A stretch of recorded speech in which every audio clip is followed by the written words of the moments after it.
Channel 5 Network, this is MorningLine with Nick Beres.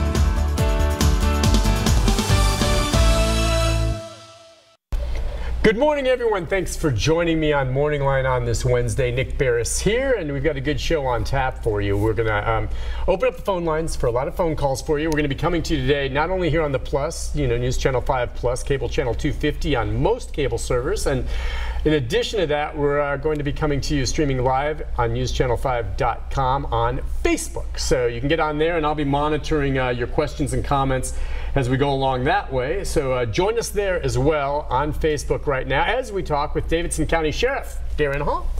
It's good to have you on, sir. Thank you, Nick. And Daron comes on a regular basis, obviously, but today I think sometimes we have news events that occur right around that time, and it's worked out this time that you can come on and talk about the whole situation with the incarceration of the Waffle House shooting suspect. You had a news conference yesterday. Why did you decide to do that? Yeah, one of the things that happens in a high-profile case is a lot of folks, once kind of the arrest and all the process is kind of over, the media, the public, we have a lot of folks interested in what happens next type of things. And so it sounds kind of bad, but it's very time-consuming for us to deal with multiple outlets and basically asking similar questions. Right. And so we said, well, why don't we just let's get all the information out as best we can, and and at least explain to people what's going on. We had people calling us about the bond and why did y'all set the bond? Well, of course we don't set the bond in our agency. And well, so it wasn't just local media; it was national media too, right? They were still here even yesterday. And you guys, you would have known that. Of course, it's something we weren't really thinking about. Was we wanted to get it out to the local, interested parties locally. But yeah, I think all the national outlets were still in town. They got information access to it, and I think Mark Strassman, I think at CBS guy, he was there. That's right. Yeah. Pretty neat. Asked some really good questions, and just I don't know. It was our purpose is to I hate to say it, to try to get back to some normalcy, and as you well know, we deal with a lot of high-profile local cases. This became more of a national story, obviously, with the mass murder thing, but. Yeah, I was even thinking driving over here this morning, I could be wrong, but I think we were a few days out from coming on here on a regular basis when the church shooting happened, and it was my middle school basketball coach, Joey Spann, and I've talked to him many times since. So it's just this past September. Yeah, it's just so what's interesting, and I think you may be the only jail in the country right now, and sadly these mass shootings happen, to have two mass shooting suspects incarcerated at the same time, Emmanuel Sampson and now Travis Reinking. And are they in the general area? Of course they're not in the same cell or anything like that, but are they both still in the general area? I guess Reinking right now is in the 72-hour observation period, right? Yeah, but as far as the location of that is very, very close. I mean, they're really the thing. This would be max security cells. Yes. So in the max, let's call it maximum security division or area of the facility, but within the max security section there's three of them. We can show some of the pictures too. Actually, Mary Elena has some you sent us to give an idea of the cells you're talking about. But go ahead. Yeah, and so the actual photo I think you have is of what we call our medical observation cell. That's located in the same area as our maximum custody. So Sampson and Reinking would be maybe 25, 30 feet apart. Will they ever come into contact? Should not come into physical contact, but clearly you're going to be this close often because there's feeding and medical trips and there's all sorts of things. But yeah, they're located.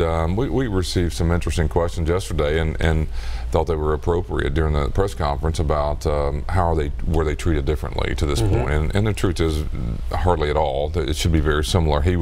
Both were on medical observation time, and we lean on our mental health staff there and say, look, do you believe he's appropriate to move to housing and all that? So 72 hours is kind of the go-to, kind of the minimum number, but we're going to lean on them. If they tell us they're still concerned about his well-being, then we're going to leave him in a medical observation. It's not a punishment. It's really a time to figure out what do you have on your hands, and Lord knows I don't have any background on how you should feel after having been involved with such a high-profile case if you're the individual, but people come in all sorts of different states of mind, and we're trying to figure that out pretty quickly. Yeah, in terms of the state of mind of these individuals, I mean, you're involved with inmates, especially high-profile ones. You're there, but I saw yesterday you kind of made reference to the demeanor of Reinking and maybe to some degree how he compared in some degree to your dealings with Samson. What was your observation there? Yeah, someone asked that question. I just wanted to be clear that we've treated them the same way, you know, making sure that everything is happening and no one's treated differently in similar cases. But yeah, I think, you know, our staff and people who interact with them would not say that they're similar in the way that they're responding to us. Maybe a way to say that is, I would say Reinking is more, if you would almost call it normal. I think Samson was a little different and kind of a very empty situation from the very beginning, and I think for the most part still. Any talking, communicating at all, or pretty quiet? I think he's a little Anyway. different. Oh, yeah, Samson's quiet. Yeah, Samson is difficult to read or whatever. I think Reinking is pretty normal and in communicating, at least in with the medical mental health staff and our correction staff, but not resistant and not, you know, and very compliant. I think we were asked a question yesterday about any remorse, and I think my response was, well, we haven't seen or heard that word. I'm not an expert in what remorse looks like, but it's surely not something that you're seeing or hearing. So. Yeah, I know the hearing this morning was postponed, and one reason was because they're going to do a mental evaluation. Does that actually occur there at the facility, or will he be taken somewhere for that? And I understand that can take weeks. Yeah, and that's a good point. One thing that we tried to explain yesterday too for the public as well is there's really two sets of mental health evaluations that occur. One of them is for just our purposes. We want to know, is Nick Beres okay? We have to house him, feed him, you know, live with him. We want to know, are you know, homicidal, you know, suicidal? Are you, you know, where are you? And that's for our purposes. We need to know every day how that's working. The other one, which is what you're talking about, has all to do with the case. You know, the competency issues and all the things. That is much more complicated, and it's done separately by different mental health professionals. So, and we will strongly encourage it to occur here. There are folks who come in and do those evaluations on site at times. The thing I'm a little worried about is because of the high profile nature of this case, he may be moved here in town, Middle Tennessee Mental Health out on Donaldson. So they need to sit down. What they're going to do is there's going to be experts that are talking to him, just checking, trying to get a handle on what his mental health is like. Right. To your knowledge right now, is he on any medication? I don't know that. That's a good question. Carla, can we get on that?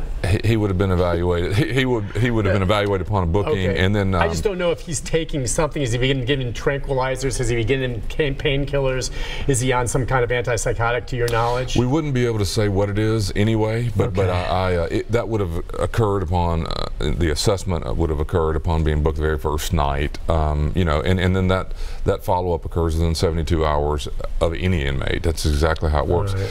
You know, based on what I know, I would suspect, you know, that there's going to be some involvement in that. One of the things that they look at is, were you on it in the streets? I mean, that's the thing. You know, were you off of your medication? If you were on prescribed medication, we quickly get you back on that. Sure, I understand. If you come in and weren't on it, it's a very, as you can imagine, that assessment would be just like if you or I walk to see our doctor and we're trying to determine what do you need. If he were on medication and going back on, that's probably already happened. If he has never been on it, the assessment and the evaluation is an ongoing process. Is he, you know, is he depressed? Is he going through mood swings? Is he having anger issues? Those types of things.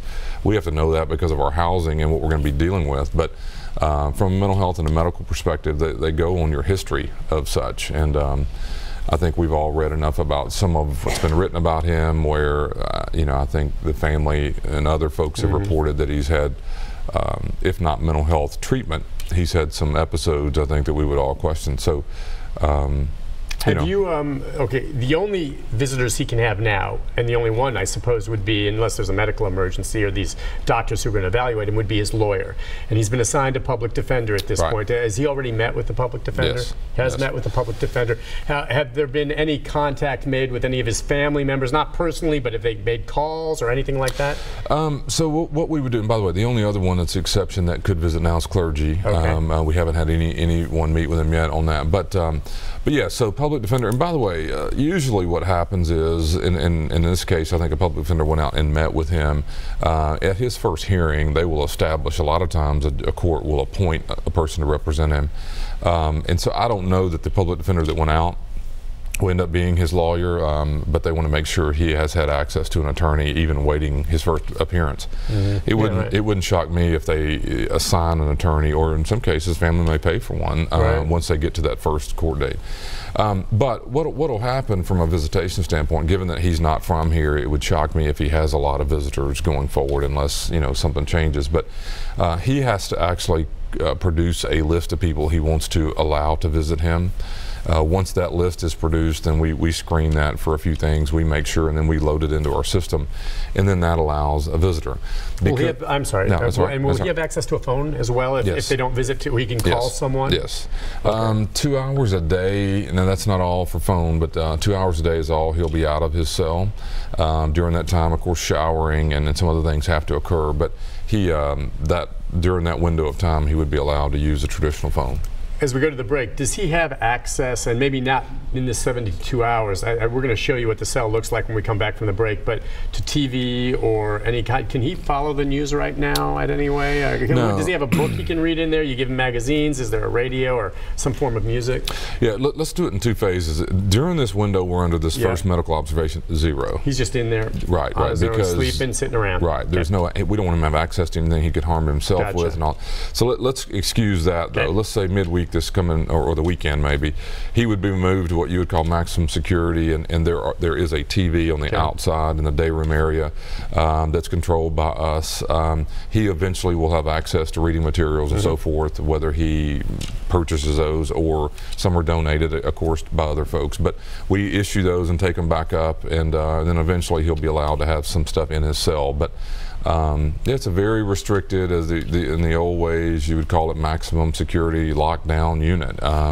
He'll remain that way, I think, for the better part of a year or more, but while the trial goes. Yeah, this is a long legal process for sure. Right. All right, let's take a break, Sheriff. When we come back, got a lot of comments coming in right now on Facebook. We'll try to answer some of those for you, as well as right now we're streaming live on newschannel5.com.